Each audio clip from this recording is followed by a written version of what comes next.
Hello बच्चों, नमस्कार। स्वागत है आपका अपने परिवार रोजगार विद अंकित में। तो कैसे हैं आप सब लोग? उम्मीद करता हूँ कि आप सब लोग अच्छे होंगे, बेहतरीन होंगे, लाजवाब होंगे, एकदम बिंदास होंगे और बहुत बेहतरीन तरीके से आप लोग अपनी पढ़ाई को कर रहे होंगे। तो जल्दी से एक बार सभी दोस्त बताएंगे कैसे हैं आप सब लोग, कैसी चल रही है आप लोगों की पढ़ाई। नंबर सिस्टम हम लोगों का हो चुका है, एचसीएफ एलसीएम हम लोगों का हो चुका है। उसके बाद हम लोगों ने स्टार्ट किया था क्या, मेंसुरेशन। मेंसुरेशन में 2D हम लोगों की हो चुकी है, 3D ऑलमोस्ट हो चुकी है और पूरी कंप्लीट नहीं कहूँगा, पूरी कंप्लीट हम लोग संडे में करेंगे, है ना। कल से आप लोगों की जो है वो ज्योमेट्री स्टार्ट होगी और ज्योमेट्री बिल्कुल नया टॉपिक है और ज्योमेट्री का वेटेज भी रहता है ना। तो आप लोग ये सोच के चलिए कि अगर हम एडवांस मैथ पढ़ रहे हैं तो ज्योमेट्री और टिग्नोमेट्री के बिना ना अधूरा है। जैसे अगर माता वैष्णो देवी पे जाओगे तो भैरव के बिना यात्रा अधूरी है ना, वैसे ही अगर एडवांस मैथ पढ़ रहे हो तो ज्योमेट्री के बिना जो है ना एडवांस मैथ अधूरा है। और वास्तव में फील भी एडवांस मैथ की कहाँ आती है, वो आती है मेरे दोस्त ज्योमेट्री में।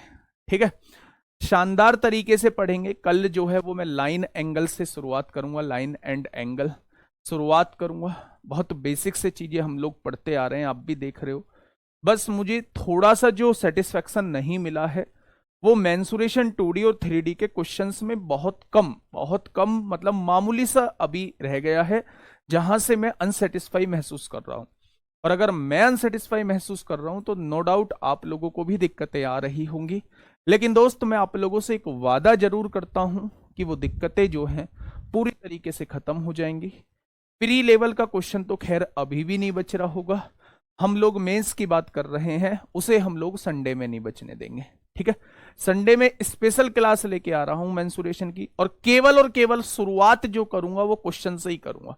ना कोई थ्योरी पढ़ानी है मुझे, ना कोई कुछ पढ़ाना है, डायरेक्टली हम लोग क्वेश्चन से शुरुआत करेंगे। पॉलीगन बचा है वो मुझे याद है, ठीक है, पहले अनाउंस कर चुका था ज्योमेट्री के लिए, से कल इसलिए कल से ज्योमेट्री स्टार्ट कर रहा हूं, है ना। छोड़ूंगा कुछ भी नहीं। ठीक है दोस्तों, संडे की क्लास से जुड़ना बिल्कुल भी मत भूलना। 2.5 से 3 घंटे की क्लास लूंगा। 50 से 60 क्वेश्चन का टारगेट है, 50 से 60 क्वेश्चन का टारगेट है और उन्हीं 50 से 60 क्वेश्चन में आप लोग ये कह दोगे, अब आप लोग ये कह दोगे मेरे दोस्त कि शानदार तरीके से हम लोगों का चैप्टर हो गया। खत्म नहीं कर रहा हूं मेरे दोस्त, कल से नया चैप्टर शुरुआत करना मेरी मजबूरी है, बाकी इसे खत्म नहीं करूंगा। इससे पूरी तरीके से खत्म जो करूंगा वो संडे में करूंगा। ठीक है, बात करने वाले हैं मेरे साथी, मेरे दोस्त। सबसे पहले बात करने वाले हैं हम लोग प्रिज्म और पिरामिड पर। सबसे पहले हम लोग जो बात करने वाले हैं वो प्रिज्म और पिरामिड पर बात करने वाले हैं। तो एक तरफ मेरे दोस्त हेडिंग डालिए प्रिज्म, एक तरफ हेडिंग डालिए प्रिज्म और एक तरफ हेडिंग डालिए मेरे साथी क्या, एक तरफ आप लोग हेडिंग डालेंगे पिरामिड। यहां पे हेडिंग डालिए पिरामिड। ठीक है, डायरेक्टली क्वेश्चन पूछा जाता है, फॉर्मूला याद है तो बहुत रेयर केस में वो आप लोगों को कॉन्सेप्ट पूछेगा। कॉन्सेप्ट मतलब नहीं तो सारी वैल्यूज क्वेश्चन के अंदर देगा और आप लोगों से डायरेक्टली फॉर्मूला बेस्ड क्वेश्चन पूछेगा। कल यूपीएससी का रिजल्ट भी आया है तो आप लोगों को ये बहुत अच्छे से पता होगा, बहुत अच्छे से पता होगा कि शुरू की 4 पोजीशन जो है वो दोस्त गुड़ियाओं ने कब्जा ली हैं, मतलब लड़कियों ने कब्जा ली हैं। लड़कियों का कब्जा होना वास्तव में ये रिप्रेजेंट करता है, ये शो करता है कि लड़कियां जो हैं अब अव्वल हैं इस कंपटीशन की लाइन में, है ना। उन्हें मतलब ही नहीं है, मैं सबकी बात नहीं कर रहा हूँ, जो सीरियस है ना वो वास्तव में इतना सीरियस है कि आप लोग यहाँ से अंदाजा लगा सकते हैं कि लड़कियों को हम कह सकते हैं कि लड़कियां वास्तव में अब लोग जो हैं वो अव्वल हैं, लड़कों से कहीं आगे हैं। ठीक है, तो मेरे दोस्त मेहनत करो और बहुत अच्छे से मेहनत करो। आज के टाइम में कोई भी कम नहीं है, ना लड़कियां कम है ना लड़के कम है। अपने माँ बाप को, जिन लड़कियों को दिक्कत आ रही है, पढ़ाने में दिक्कत है थोड़ी सी कि शादी कर देंगे जल्दी, तो वो समझाओ कि देखो, माँ बाप को दिखाओ कि शुरू की 4 पोजीशन इस भारत की सर्वश्रेष्ठ एग्जाम में, शुरू के 4 पोजीशन पे जो कब्जा है वो गर्ल्स का कब्जा है ना। बेटियों का कब्जा है। ठीक है दोस्त, चलिए दोनों में अंतर क्या होता है बहुत बेसिक से समझना है, एग्जाम्पल से समझाता हूं मेरे दोस्त। प्रिज्म क्या होता है, प्रिज्म में ये कहते हैं सर परिधि आयतन को ही कहते हैं क्या सर, प्लीज ना बेटा ना, परिधि अलग चीज होती है, सरफेस पेरीमीटर, आयतन जो होता है अंदर का स्पेस कहलाता है। ठीक है, जिसमें अपर और लोअर पार्ट जो होते हैं वो बिल्कुल सेम होते हैं, अपर और लोअर पार्ट जो होते हैं, अपर एंड लोअर पार्ट जो होता है वो बिल्कुल सेम होता है, लोअर पार्ट्स आर सेम। मैंने कहा अपर और लोअर पार्ट्स जो होते हैं वो बिल्कुल सेम होते हैं, मतलब यानी ऊपर भी एक वर्ग जुड़ा हुआ है, नीचे भी एक वर्ग जुड़ा हुआ है, उनके सारे कॉर्नर को आपस में मिला देंगे तो जो फिगर बनेगी, जो फिगर बनेगी वो मेरे दोस्त प्रिज्म कहलाएगी। ऊपर भी ट्राइंगल बना हुआ है, नीचे भी ट्राइंगल बना हुआ है, उसके सारे वर्टेक्स को आपस में ज्वाइन कर देंगे तो जो फिगर बनेगी वो प्रिज्म बनेगी। यानी कहने का मतलब इतना सा है कि अगर ऊपर की इमेज और नीचे की इमेज सेम है और उनके वर्टेक्स को आपस में हम लोग मिला देते हैं तो जिस फिगर का निर्माण होता है उस फिगर को प्रिज्म कहा जाता है। उस फिगर को क्या कहा जाता है मेरे दोस्त, प्रिज्म कहा जाता है।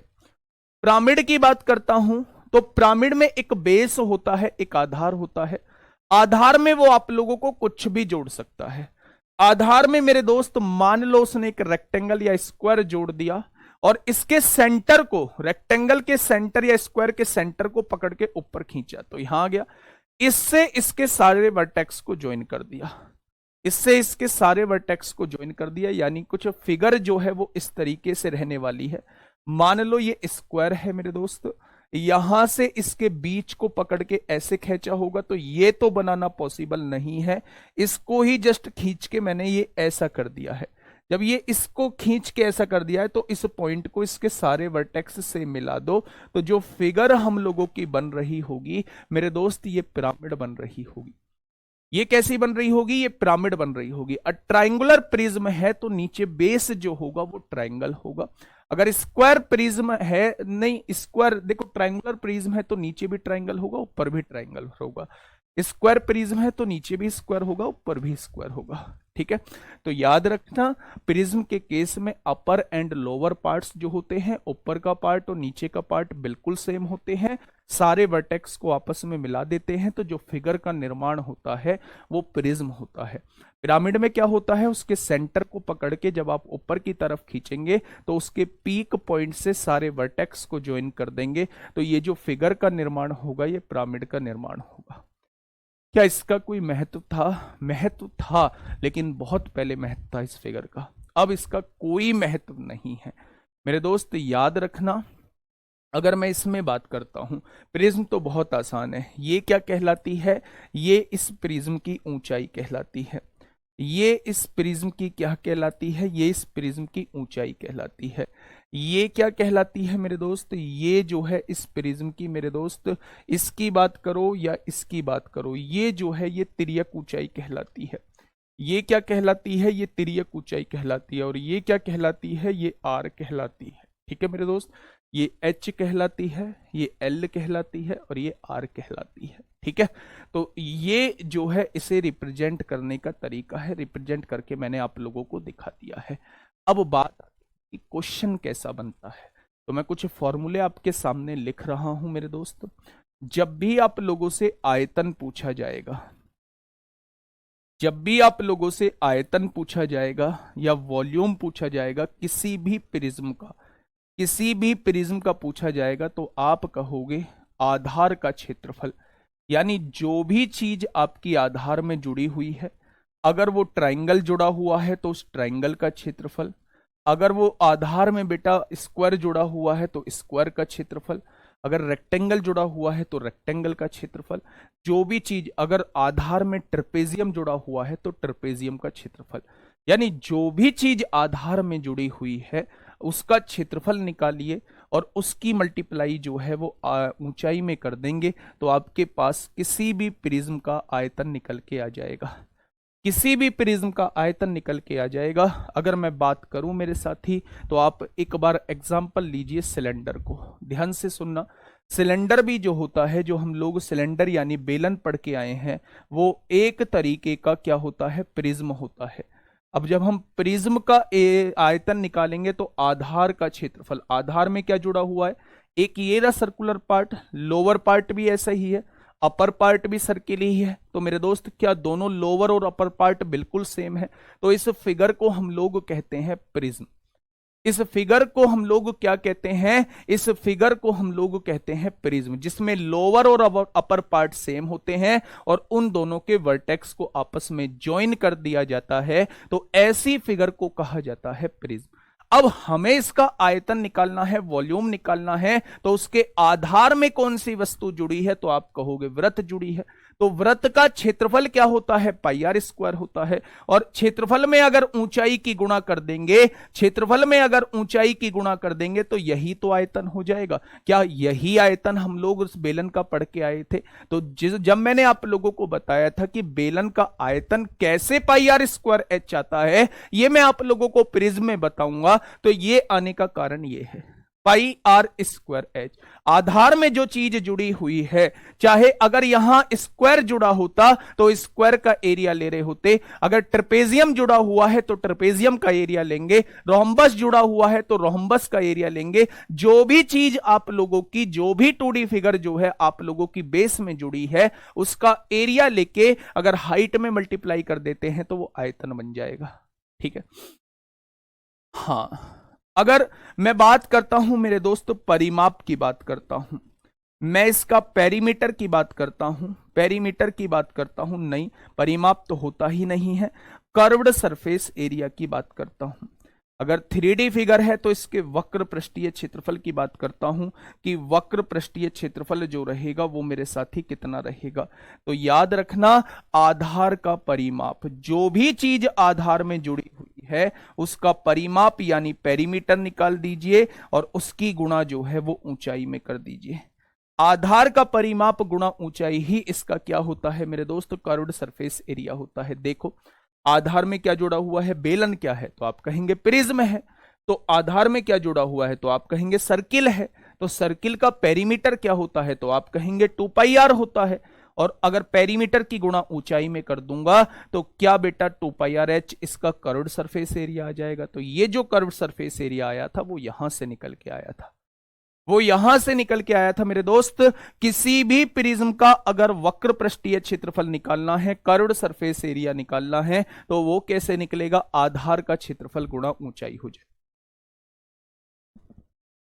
आधार का क्षेत्रफल गुणा ऊंचाई हो जाएगा। ये बात समझ में आ गई क्या? तो आप कहेंगे आ गई। अब इसके लास्ट की बात करते हैं, टोटल सरफेस एरिया क्या होगा। अगर मैं आपसे पूछूं किसी भी प्रिज्म का टोटल सरफेस एरिया क्या होगा, यानी कि कुल पृष्ठीय क्षेत्रफल क्या होगा, तो मेरे दोस्त आप लोग ये बात अच्छे से, प्रिज्म की आकृति बनाओ। सर ये तो बेलन की बता रहे हैं प्रिज्म क्या बताया है, ऊपर पढ़ो, upper and lower part are same. Upper और लोअर पार्ट जिसके सेम हो वही प्रिज्म कहलाता है। और प्रिज्म का एक एग्जांपल लिया है मैंने, क्या, बेलन। आप नहीं पढ़ना चाहते बेलन को मेरे दोस्त, बिल्कुल मत पढ़ो, ये इसके फॉर्मूले होते हैं। एक पर्टिकुलर आकृति नहीं होती है प्रिज्म की, बेस आप वर्ग ले लोगे तो वो वर्ग वाली बन जाएगी, बेस आपने सर्किल ले लिया तो वो सर्किल वाली बन जाएगी, बेस आपने ट्राइंगल ले लिया तो वो ट्राइंगल वाली बन जाएगी। मेरी बात समझ रहे हो? तो मेरे दोस्त, हाँ मेरे दोस्त, इसकी जो आकृति है वो बेस पर डिपेंड करती है। जैसा बेस लोगे वैसी ही आकृति का फॉर्मेशन हो रहा होगा। बस इसमें जो सेम चीजें होती हैं उसका याद रखना है कि बेस और अपर पार्ट जो होता है, लोअर और अपर पार्ट जो होता है वो बिल्कुल सेम होता है। कल नया टॉपिक चलेगा, कल का टॉपिक ज्योमेट्री होगा। Total surface area, curved surface area जोड़ते ही जोड़ते हैं, plus 2 times of area of base, यानी आधार के क्षेत्रफल का दुगना भी हम लोग इसमें जोड़ रहे होते हैं। आप लोग इसे सेटिस्फाई करके देख लेना, क्या ये इंप्लीमेंट हो रही है बेलन पर? बेलन पर इंप्लीमेंट होगी, क्योंकि बेलन जो है वो एक प्रिज्म है, बेलन जो है वो एक प्रिज्म है मेरे दोस्त। कर्व्ड सरफेस एरिया इसको कहा जाता है वक्र पृष्ठीय क्षेत्रफल। इसको कहा जाता है मेरे दोस्त वक्र पृष्ठीय क्षेत्रफल, और नीचे वाले को कहा जाता है टोटल सरफेस एरिया को कुल पृष्ठीय क्षेत्रफल, कुल पृष्ठीय क्षेत्रफल। ठीक है। सीएससी क्या होता है? कर्व सरफेस एरिया, वक्र पृष्ठीय क्षेत्रफल, 2 times area of the base. Area of the base मतलब कि आधार का क्षेत्रफल, अगर 2 की गुणा आधार के क्षेत्रफल में कर देंगे। ठीक है, चलिए तो सवाल का जवाब क्या हो जाएगा? टोटल सरफेस एरिया निकल जाएगा, टोटल सरफेस एरिया दोस्त निकल जाएगा, है ना। हमेशा जो वस्तु जुड़ेगी इसमें, फिगर जो जुड़ेगी वो 2D ही फिगर जुड़ेगी। आपकी स्क्वायर भी जुड़ सकती है, आपकी स्क्वायर भी जुड़ सकती है, आपकी वृत्त भी जुड़ सकती है, आपका कोई सा भी क्वाड्रिलेटरल जुड़ सकता है, चाहे वो ट्रपेजियम हो, चाहे वो ट्रपेजियम हो, चाहे वो रोम्बस हो। ठीक है, चलिए हाँ, ये बात समझ में आ गई होंगी दोस्त। जो पिरामिड होता है, पिरामिड में भी डिफरेंट डिफरेंट फिगर हम लोगों की बन सकती है। मैंने जो आप लोगों के सामने बनाया था ये एक स्क्वायर पिरामिड बनाया था। पिरामिड एक्चुअल में होता क्या है कि अगर मान लो ये आप लोगों के पास स्क्वायर है, ठीक है, इसके बीच वाला जहां ये सेंटर है इसको पकड़ के आपने ऊपर उठा दिया तो ये यहां तक आ गया। इस पॉइंट को सारे वर्टेक्स से ज्वाइन कर दो, एक वर्टेक्स, एक रहा ये वर्टेक्स, एक ये वर्टेक्स है और एक ये वर्टेक्स है, चारों वर्टेक्स से ज्वाइन कर देंगे तो ये जो छाता टाइप आप लोगों को फिगर समझ में आई, ये जो छाता टाइप फिगर आप लोगों को दिखी, यही क्या बन जाएगा? यही हम लोगों का पिरामिड बन जाएगा। यही क्या बन जाएगा? पिरामिड बन जाएगा। हिंदी में देख लो भाई इसे क्या लिखते हैं, हिंदी में देख लो, सीएसए को कहते हैं वक्र पृष्ठीय क्षेत्रफल, सीएसए को कहते हैं वक्र पृष्ठीय क्षेत्रफल, और प्लस 2 टाइम्स ऑफ आधार का क्षेत्रफल। आधार में जो वस्तु जुड़ी हुई है उसका क्षेत्रफल निकाल के 2 की मल्टीप्लाई कर देना और उसे कर्व्ड सरफेस एरिया में जोड़ दोगे तो वो टोटल सरफेस एरिया निकल के आ जाएगा। ठीक है, प्रिज्म को सरल भाषा में प्रिज्म कहते हैं, प्रिज्म को सरल भाषा में प्रिज्म कहते हैं। ठीक है, चलिए अब बात करते हैं पिरामिड की। फिगर मैं आप लोगों को ऑलमोस्ट बता चुका हूं, इसके भी 3 फॉर्मूले हैं बेटा, फॉर्मूले को आप लोग याद रखना। इसमें जो है वो शुरू की चीज जो है वो थोड़ा सा आप लोगों के लिए सरदर्द बन सकती है, जब आपसे वो कर्व्ड सरफेस एरिया पूछेगा, जब आपसे वो टोटल सरफेस एरिया पूछेगा। आयतन तक तो बात ठीक है, वक्र पृष्ठीय क्षेत्रफल और आपसे टोटल सरफेस एरिया यानी कि कुल पृष्ठीय क्षेत्रफल जब आपसे पूछेगा तो यहां पे थोड़ा सा लोचा जो है वो हम लोगों को पैदा हो सकता है। तो थोड़ा सा दिमाग पे जोर डालने की कोशिश करिए, मैं क्या समझाने की कोशिश आप लोगों को कर रहा हूं। सबसे पहले अगर मैं इसके वॉल्यूम की बात करता हूं, सबसे पहले सर बेस का एरिया को 2 टाइम्स क्यों ले रहे हैं? प्रेम यादव जी पूछ रहे हैं सर बेस के एरिया को 2 टाइम्स क्यों ले रहे हैं? अगर थोड़ा सा भी दिमाग लगाया होता तो मेरे दोस्त ये दिक्कत ही नहीं आती। हमें सारा टोटल सरफेस एरिया लेना है तो उसमें कर्व्ड पार्ट भी आएगा, उसमें अपर पार्ट भी आएगा, उसमें लोअर पार्ट भी आएगा। तो कर्व्ड पार्ट तो मैंने ये ले दिया और ये दोनों एक जैसी फिगर है तो इन दोनों का एरिया निकाल के क्या दुगना कर दूंगा, इसका एरिया निकाल के दुगना कर दूंगा, दोनों का एरिया आ जाएगा, जोड़ देंगे टोटल सरफेस एरिया आ जाएगा, टोटल सरफेस एरिया आ जाएगा दोस्त। ठीक है, मनीष यादव जी कह रहे हैं v minus E plus F is equal to 2। Euler's theorem नहीं पढ़ाओगे क्या सर? क्या कहलवाना चाहते हो, क्या कहलवाना चाहते हो मेरे दोस्त? वो बताओ जो आपका मतलब है। हा? अगर नहीं पढ़ा रहा हूं लगभग कौन की तरह ही बेस चेंज हो सकता है। अगर नहीं पढ़ा रहा हूं तो दोस्त उसका मतलब क्या है? चलिए अगर आयतन की बात करता हूं तो इसका आयतन होता है मेरे दोस्त 1/3 आधार का क्षेत्रफल, आधार का क्षेत्रफल गुणा ऊंचाई। जैसे हम लोगों ने बेलन को क्या माना था, जैसे हम लोगों ने बेलन को मेरे दोस्त एक प्रिज्म माना था, वैसे ही शंकु जो होता है वो एक पिरामिड होता है। जैसे मैंने बेलन को एक प्रिज्म माना था और उस पर बेस्ड जो है वो सारे एग्जाम्पल आप सारे फॉर्मूले ड्राइव किए थे, ठीक वैसे ही शंकु जो होता है, शंकु जो होता है, शंकु का क्या है देखो ध्यान से कैसे है। शंकु को क्यों कह रहा हूं भाई, ये कि इसका बेस हो गया सर्किल बेस हो गया, इसके बीच वाले पार्ट को उठाया, बीच वाले पार्ट को उठा के यहां तक ले गए और इसके दोनों वर्टेक्स को कट कर दिया। तो क्या यही शंकु होता है?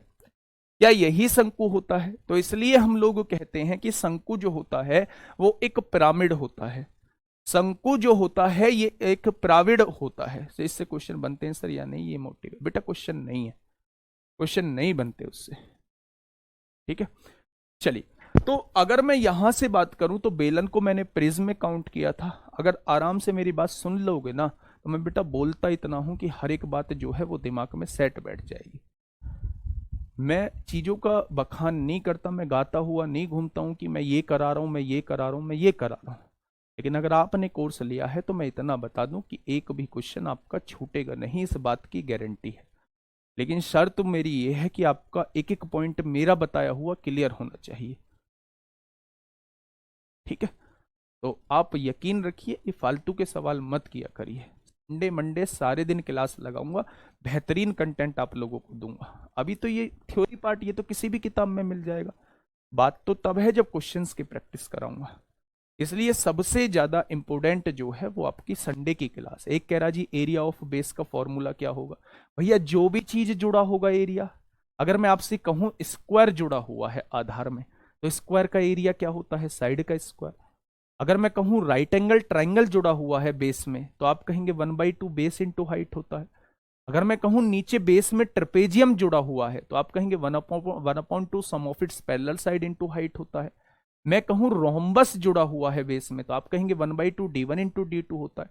तो आधार का क्षेत्रफल तो इस बात पे डिपेंड करता है कि नीचे आधार में वस्तु क्या जुड़ी हुई है, नीचे आधार में वस्तु क्या जुड़ी हुई है। ठीक है, तो मेरे दोस्त ये थोड़ा सा ध्यान से देखेंगे। अगर मैं वक्र पृष्ठीय क्षेत्रफल की बात करता हूं तो सबसे पहले जहां भी आप लोग लिख रहे हैं यहां इंपोर्टेंट बात लिखिए।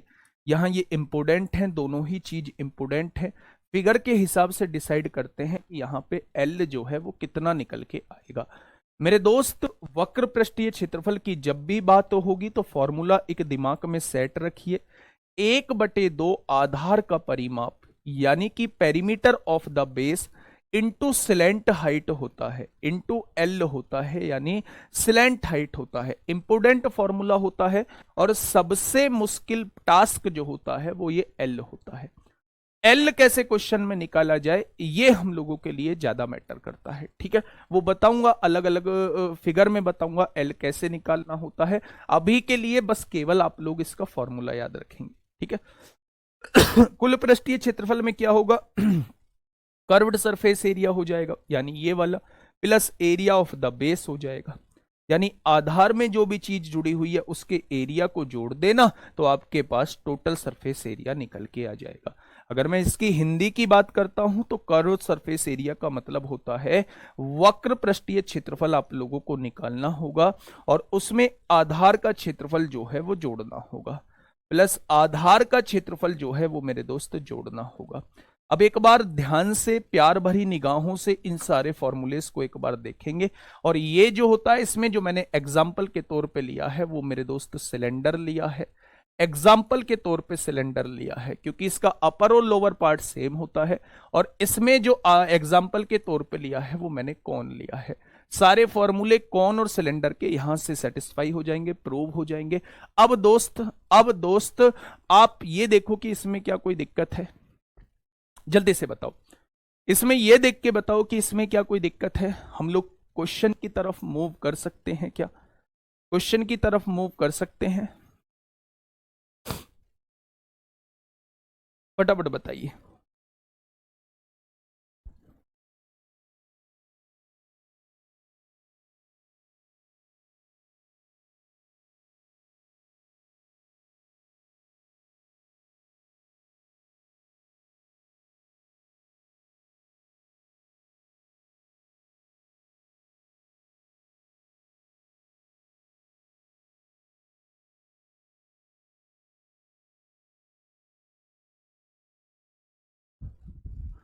बिल्कुल बिल्कुल, सेमी पेरीमीटर आधार का परिमाप इंटू हाफ है तो सेमी पेरीमीटर अर्ध परिमाप लिख सकते हैं। बिल्कुल Manish Yadav, semi perimeter of circle into L भी हो सकता है। ठीक है भाई, चलें स्क्वायर में पेरीमीटर कैसे निकालेंगे? वाह मेरे दोस्त चंदन, लाजवाब क्वेश्चन है। स्क्वायर का पेरीमीटर कैसे निकालते हैं? पेरीमीटर होता क्या है? सारी भुजाओं का योग। स्क्वायर कितनी भुजाओं से मिलके बना होता है? 4 भुजाओं से। तो चारों भुजाओं का योग। ज्योमेट्री बाद में रहना, पहले अलजेब्रा पढ़ा दीजिए। भाई पॉसिबल ही नहीं है, क्लास शेड्यूल हो चुकी है, पढ़ाना सब कुछ है, इसलिए आप ना,